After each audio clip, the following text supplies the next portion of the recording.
Hey guys, how's it going? Zach Butler YGO here. Just wanted to show you the P.U.N.K deck I've been working on for the last couple days. After my OTS championship didn't go so great with the Netria deck, I wanted to go back to playing a deck that's a little bit more fun.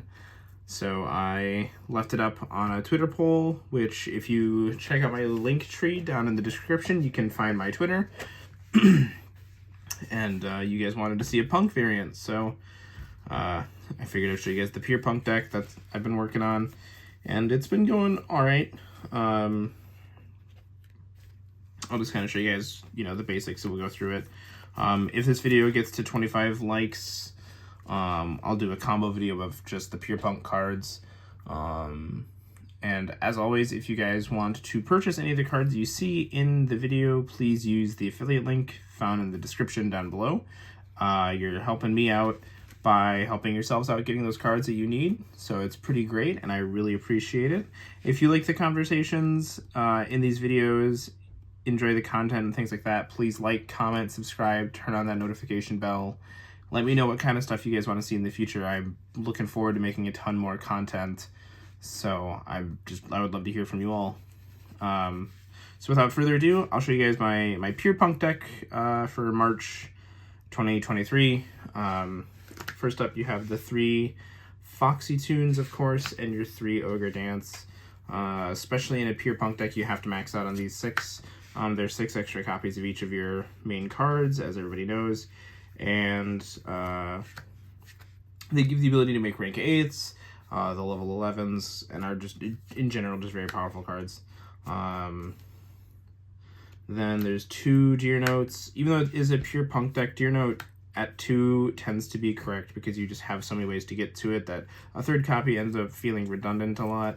If you watch my Master Duel streams, you'll notice I play 3 on there, but it's often the first card whenever I'm building a deck that I cut.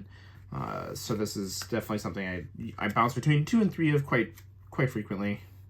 Then you have 3 Xiamen, of course, which is, again, 3 copies additionally of each of the other Punk monsters. It's your Stratos, so it's your main summon most of the time. One thing that I'm testing that I'm not too sold on yet is 2 Shirakazai. This is your quick effect synchro on their turn, and on your turn it lets you fusion summon. I wanted the second one honestly just to draw it and to have it off of E-Telly. And being able to draw it and just hard normal summon it's really powerful. And being able to summon a second copy off of E-Telly, meaning you can summon other cards off of your Rising Carp and your Deer Note summon back is just really good. For the last 2 Punk monsters, it's 1 Wagon to search out the field spell, and 1 Madame Spider, which searches out Dangerous Gabu. I'm still not playing a Nishawari Surprise. I feel like Wagon searching out the field spell and Madame Spider searching out just the negation trap is just better than having those extra utility cards. But we'll see in the future. Maybe do like a even more true pure variant with those kinds of cool cards. Still playing 3 Cashier Fenrir. It is just like a generically powerful level 7 monster. Being an Earth is pretty fantastic. Literally every aspect of the card is very beneficial. So that is something that I am a big fan of. Then for hand traps, there's a ton. There's 3 Ash Blossom, 3 Nibiru, just 1 Ghost Ogre this time. Actually, there's not as many defensive cards as I thought. And then there's 2 Triple Tactics Talent, which is also an extender. With how many hand traps are being played, I really like talents a lot in the deck. The 1 Call by the Grave, the 3 Infinite Impermanence, and the Dangerous Gabu. Those are your defensive cards. Sorry for this being out of order. I didn't organize it very well. And then the rest of your engine is 3 Jam Extreme Sessions. So this is something I'm trying out. The cool thing about Jam Extreme Session is actually seeing multiple copies of it is not a bad thing, because the special summon from hand is not a hard once per turn, so you can sometimes extend beyond plays that you normally would do, and it helps you play through Nibiru and cards like that, and can punish them for hitting your cards too early. So I really wanted to have 3, and then often just like activating 1, summoning Wagon or Xiamen and activating the effect and then getting the draw right away was really beneficial. So seeing it as much as I could was really good. Then there's 3 emergency teleport, of course, because it's every little punk monster in your deck. And then one thing I'm trying out again is 2 Pot of Desires in the deck. I know a lot of people don't like cards like this in combo decks. However, you'll notice most of your cards are rather redundant copies of each other. So Pot of Desires tends to be very good in that kind of deck. And it just aims to get you to your defensive cards that are also sometimes extenders. Most of the time, you're just going to activate it after you've done your main combo, so you've ripped through all of your important cards. So then you're only drawing defensive cards or only drawing cards for the follow-up. If you're activating Desires first, like if your hand is just super weak and you have to lead with Desires, that could be beneficial. Sometimes you'll banish cards that obviously aren't ideal.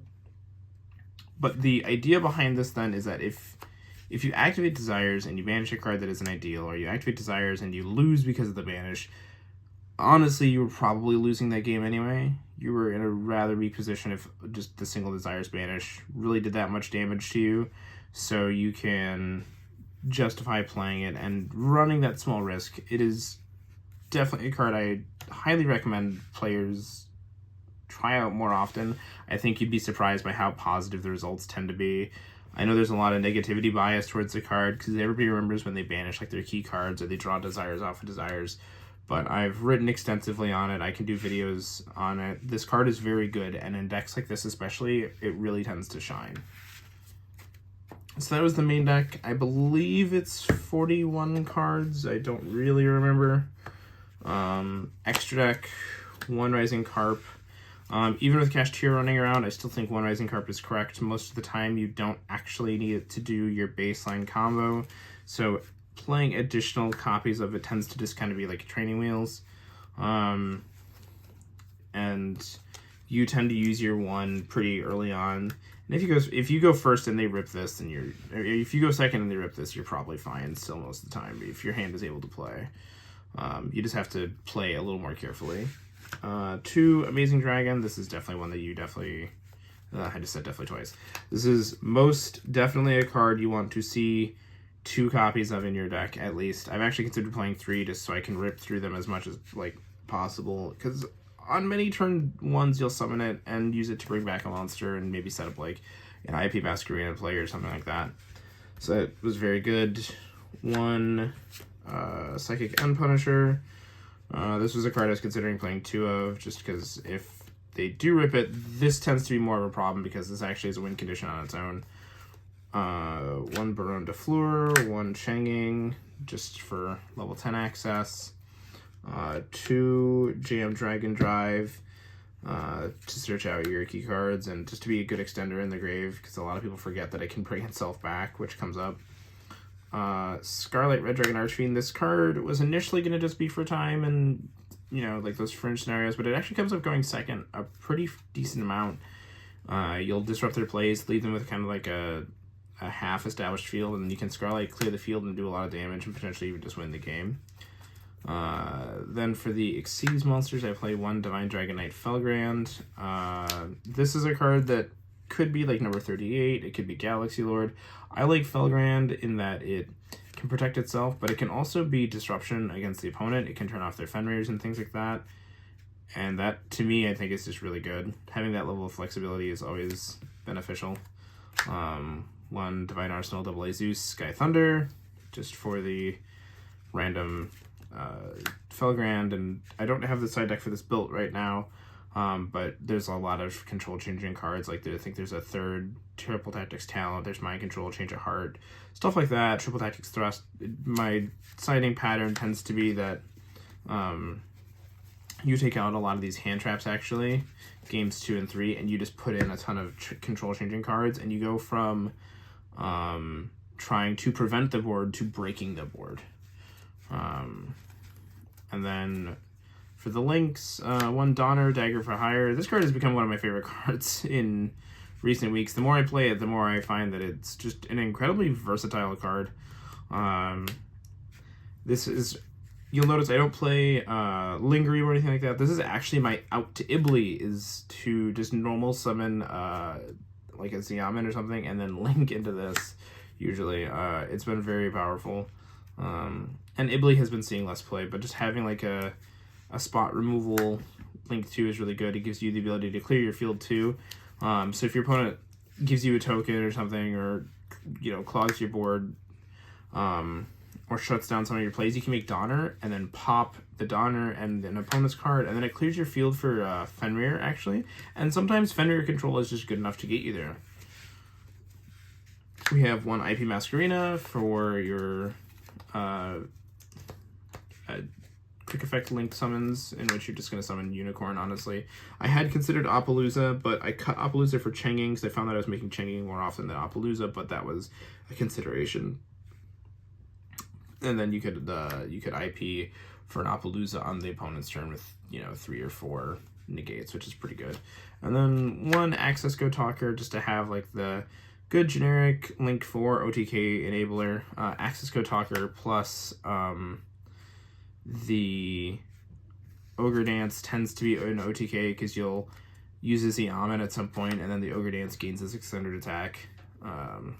So yeah, that was the deck. Let me know down below, like I said, if you guys want to see some cool combo hands with this. This is, of course, one of my favorite decks to play, so I'm happy to do combos with this anytime. If we hit 25 likes, I'll do one right away.